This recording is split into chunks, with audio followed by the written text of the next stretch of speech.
Nanawagan ang UP National College of Public Administration and Governance na mas lawakan pa ang investigasyon sa maanumalya umanong flood control projects.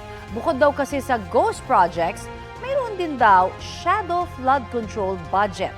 Balitang hatid ni Darlene Kai. Sa gitna ng pagsisiyasat sa mga maanumalyang flood control projects, tila may hindi raw tayo napapansin. Sa pag-aaral kasi ng UP National College of Public Administration and Governance o UP-NCPAG, tip of the iceberg pa lang daw o kakarampot na bahagi pa lang ito ng mas malalim na issue sa korupsyon. Bukod daw sa mga pondong nakalaan para sa flood management program ng DPWH, may 115.26 billion pesos na flood control budget na tinawag nilang shadow flood control budget. Tinamit lang namin yung term na shadow kasi ang nakikita lang yung flood management program. Sa budget kasi ng DPWH, meron silang flood management program. At doon lang nakafocus, yun yung 250 billion. Pero meron din silang yung tinatawag na Convergence and Special Support Program. No? At nandun, sa loob nun, may mga iba-ibang programa. Ang sabi ng UP-NCPAG, tuloy-tuloy ang paglaki ng shadow flood control budget mula 2022 hanggang 2025. Karamihan daw sa pondong yan nakalaan para sa pagpapagawa o maintenance sa mga dike, revetment, riverbank protection, drainage system at iba pa. Ipinapakita raw nito ang malaking bahagi ng flood control spending ay nangyayari sa labas ng pangunahing programa para rito. Dagdag ng UP-NCPAG, pwedeng maituring na flood control projects ang mga kalsada. Malinaw raw na nakasaad sa General Appropriations Act o GAA na ang lahat ng road infrastructure projects ay dapat mayroong sapat na drainage system at isinasaalang-alang ang mga pag-ulang dulot ng climate change. Kaya sa loob ng maraming dekada, ipinatutupad daw ng DPWH ang pinakamalalaking flood control project sa bansa sa pamamagitan ng mga proyekto sa kalsada.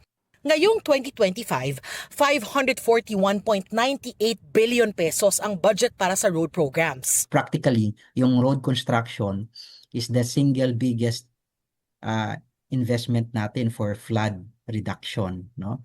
But it is not really reported as such, di ba? Kasi nakafocus lang doon sa mga dikes and dams, when in fact sa batas nakalagay na ang mga kalsada ay para talaga din mabawasan ang pagbaha. Dapat din daw tignan ang mga tulay na iniutos sa GAA na dapat ay kakayanin ng epekto ng lindol at ibang kalamidad. Tuloy-tuloy rin daw ang paglobo niyan mula 20 billion pesos noong 2011 hanggang 248.8 billion pesos ngayong 2025. Yung mga probinsya na may mga pinakamaraming number of projects na flood control, sila din yung mga probinsya na may pinakamalaking damage, no, from the different disasters. Kung talagang ang pagbuo ng mga projects na yun is to reduce, dapat mababawasan din, 'di ba, yung impact. Pero sa data na nakita namin, walang ganung epekto. Halimbawa, ang Albay na nagbuhos ng mahigit 16.2 billion pesos para sa 273 flood control projects mula 2018, nagtala ng pinakamalaking pinsala sa infrastruktura sa bansa na nagkakahalaga ng 7.3 billion pesos sa loob ng 6 na taon. Panawagan ng UP-NCPAG, lawakan ng Independent Commission for Infrastructure ang kanilang investigasyon. Dapat din daw siguruhin ang pagpapatupad ng mga pangmatagalang reforma para mapigilan ng korupsyon sa mga programang may kinalaman sa infrastruktura. Opisyal na raw ipinadala ng UP-NCPAG ang findings sa kanilang pag-aaral sa DPWH. Plano rin daw nilang magsumite sa ICI. Sa isang mensahe, sinabi ni DPWH Secretary Vince Dizon na hindi niya pa nakikita ang item sa 2025 budget. Pero irerekomenda raw niya sa ICI na siyasatin ito.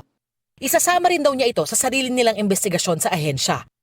Patuloy na hinihingi ng GMA Integrated News ang panig ng ICI. Darlene Kai, nagbabalita para sa GMA Integrated News.